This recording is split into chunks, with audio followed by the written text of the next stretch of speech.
Umakit ka na naman sa hagdan. Baka mahulog ka dyan. Bakit ba? Naglalaro ako Ah, sige, maglaro ka hanggat sa gusto mo.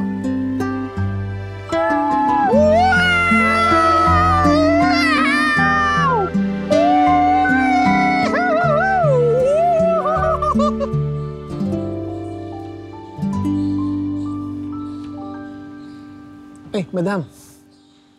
True to my word, eto na yung pabuya. Sana magamit mo para makapagsimula ka ng maayos na buhay.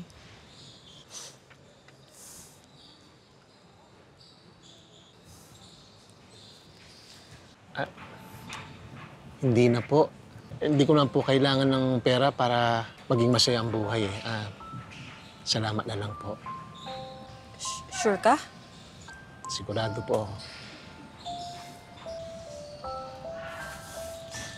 Basta, andito lang lagi kami, ha?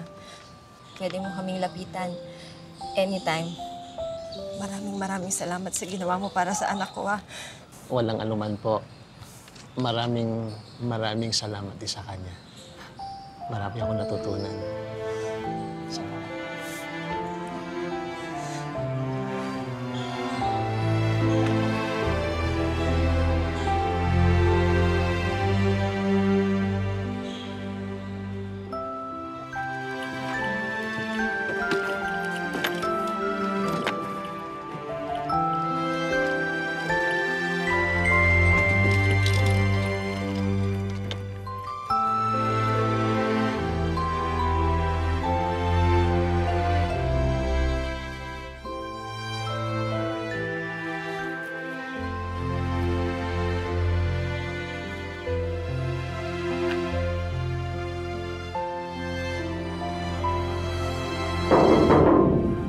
Tao po.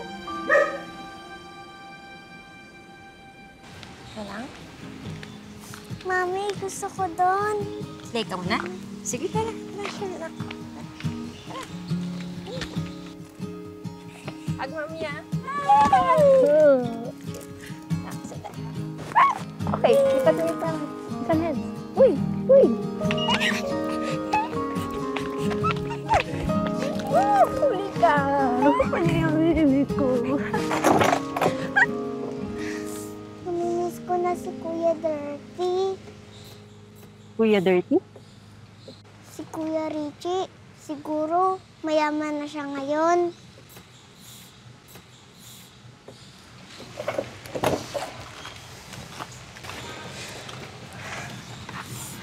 Anak.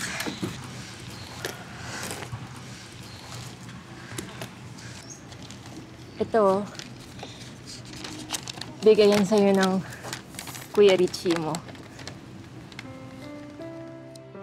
Dear Malditang Charmaine, dahil binabasa mo na ito, for sure, alam mo nang wala na ako. Gusto ko lang magpasalamat dahil sa'yo, makakasama ko na si Marie at si Junior sa langit. Sigurado ako sa langit ako pupunta kasi tinuruan mo ako kung paano. Masaya ako na hahaba pa ang buhay mo. Happy birthday sa'yo, ha? Sana makita kayo ng daddy mo. Gaya ng promise ko, ihahanap kita ng puso. Kuya Dirty. Anong nangyari, Mami? Hindi ko din alam eh. Basta, tumawag lang yung ospital. Sabi, meron na daw heart donor.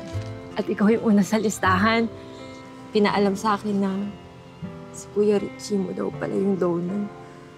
Binili niya dun sa ospital kung saan siya na-confine dahil sa liver cirrhosis na sa'yo daw ibigay yung puso niya. Pinili niyo ng Kuya Richie mo para sa'yo.